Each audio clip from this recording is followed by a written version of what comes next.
ইনকিলাব মঞ্চের মুখপাত্র ও ঢাকা ৮ আসনের সম্ভাব্য স্বতন্ত্র প্রার্থী শরীফ ওসমান হাদী গুলিবিদ্ধের ঘটনায় উত্তাল সারা দেশ। স্লোগানে স্লোগানে মুখর হয়ে ওঠে হাদীর নিজ জেলা ঝালকাঠির কলেজ মোড় এলাকা। মহাসড়কে ব্যারিকেড দিয়ে আগুন জ্বালিয়ে বিক্ষোভ করেন ছাত্র জনতা। যোগ দেন এনসিপি, গণ অধিকার পরিষদ ও বৈষম্য বিরোধী ছাত্র আন্দোলনের নেতাকর্মীরা। হুঁশিয়ারি আসে ২৪ ঘন্টার মধ্যে হামলায় জড়িতদের গ্রেপ্তারের। শুধু হাদির উপরে এই হামলাটা হয়নি, হয়েছে পুরো বাংলাদেশের উপরে। হাদির মতন ছেলেরা কত রক্ত দেবে, এটা আমার প্রশাসনের কাছে প্রশ্ন। আপনারা দালালি বাদ দেন।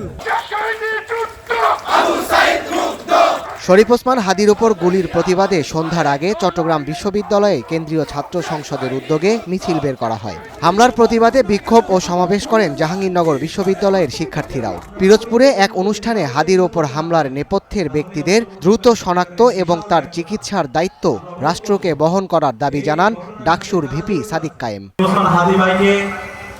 যারাই গুলি করেছে তাদেরকে দ্রুত সময়ের মধ্যে তাদেরকে অ্যারেস্ট করতে হবে। দ্রুত সময়ের মধ্যে এই ঘটনার নেপথ্যে যারা আছে তাদেরকে খুঁজে বের করতে হবে।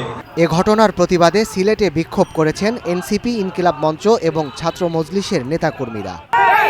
যারা গুলি করেছে তারা ২৪-এর পর গুলি চালিয়েছে। হামলাকারী দ্রুত গ্রেপ্তার না হলে সারা দেশে একযোগে আন্দোলনের হুঁশিয়ারি দেয়া হয় কুমিল্লা ও বগুড়ার প্রতিবাদ কর্মসূচি থেকে।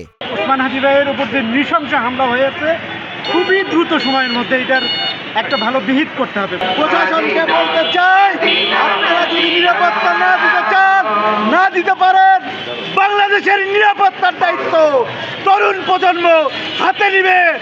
এদিকে ওসমান হাদীর ওপর হামলার ঘটনায় নিন্দা ও বিচারের দাবি জানিয়েছেন এবি পার্টির ভাইস চেয়ারম্যান ওয়াহাব মিনার। তাকে এরকম গুলিবিদ্ধ করা মানে এটা একটা ব্যাড সাইন, ব্যাড সিগন্যাল।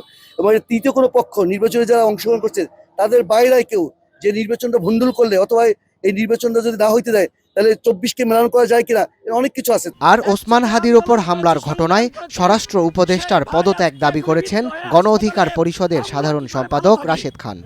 আমি স্বরাষ্ট্র উপদেষ্টাকে বলবো, ২৪ ঘন্টার মধ্যে যদি এই দুর্বৃত্তদেরকে গ্রেপ্তার করতে না পারেন আপনাকে পদত্যাগ করতে হবে।